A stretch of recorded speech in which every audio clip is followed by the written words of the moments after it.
Hello, this is Davey from DVJ Figures, and this is my review of the 6th scale James Bond 007 figure from Hot Toys. As you can see, this is the character from the latest installment in the long-running series, No Time to Die, and features the likeness of the actor Daniel Craig. This is the version wearing his classic tuxedo. There is another, the Commando version, with his outfit from the final act of the film, which at the moment I don't have, and so will not be reviewing at this time.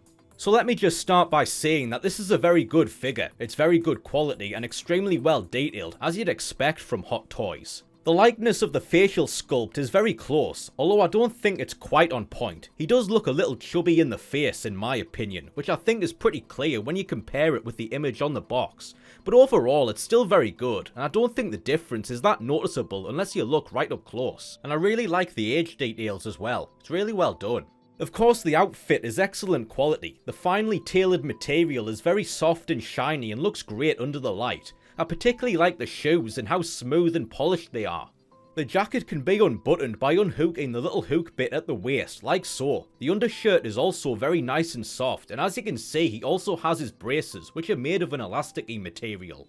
What is a little disappointing is that he doesn't have any kind of holster for his pistol, even though that's something we regularly see throughout the franchise and would have been a nice detail in keeping with the character. The jacket can be removed by taking off the hands and then raising the arms backwards, although I personally prefer not to because I'm always worried that I'm going to damage the figure if I mess around too much. And also with the shirt being white, it can get dirty pretty easily, so I prefer to just keep it on. As with most figures from Hot Toys, he's got a decent level of poseability. It's not brilliant, but it's to the standard that we've come to expect from Hot Toys. You can raise the arms forwards, backwards and to the sides and bend them at the elbow and rotate them. Raising them forward can be a little frustrating because you've got to wait for the arm to snap into position and you've got to use quite a bit of force, and I'm always worried that it's going to get damaged if I'm too rough. And the range of motion's also limited a bit by the jacket, which I'm also worried about damaging, but it should be okay. These figures are sturdier than you might think. The legs also have a good range of motion, more so than the arms, and are easier to move without worrying about causing damage. So on the whole, while poseability isn't perfect, it's good enough to pull off a few decent poses that look nice on the shelf or in a case. As with I think all, or at least most of Hot Toys' recent figures, we have the separate rolling eyeballs, which I personally am not a fan of. I mean, it's a cool feature, but I've always thought it was pretty pointless, like I usually don't care which way the eyes are looking, so I never bother with it. But it's still annoying since there's been a couple times where I've knocked a figure over, the head's come off and the eyes have gotten knocked all silly, and then I've had to mess around for ages with the little tool thing they give you to put them right, and it's just really irritating.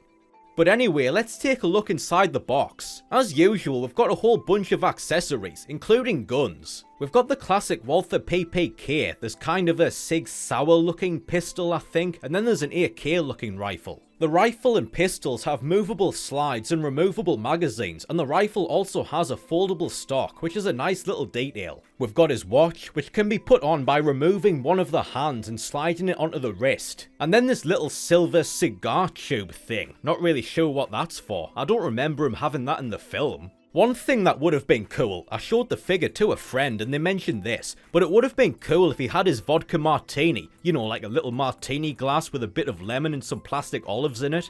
I think that would have been a nice touch, and again would have been in keeping with the character. But on the whole, a decent range of accessories, like you'd expect. And as always, we've got a selection of different hands for holding them and achieving different poses. You've got closed fists, because we all know Bond's a fighter. Here he is squaring up to John Wick. Who do you think would win in a fight, Bond or Wick? Why don't you comment below? Personally, I'm leaning slightly more towards John if I'm being honest. Sorry, James.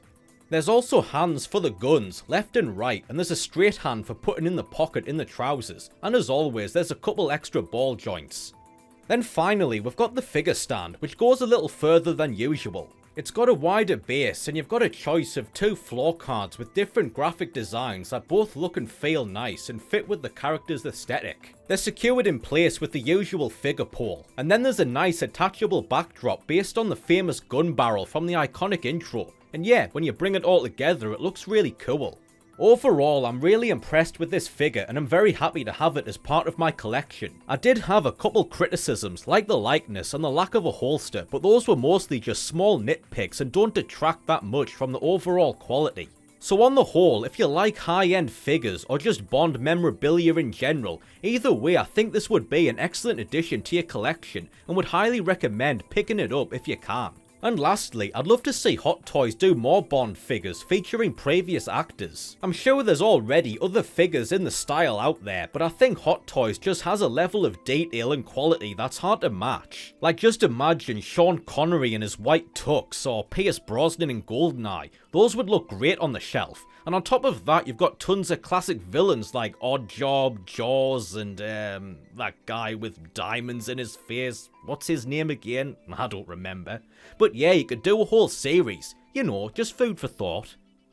Anyway, that was my review of the 6th scale James Bond 007 figure from Hot Toys. Thank you very much for watching the video. I hope you enjoyed and found it informative. If you did, then like and subscribe for more figure reviews from DVJ Figures.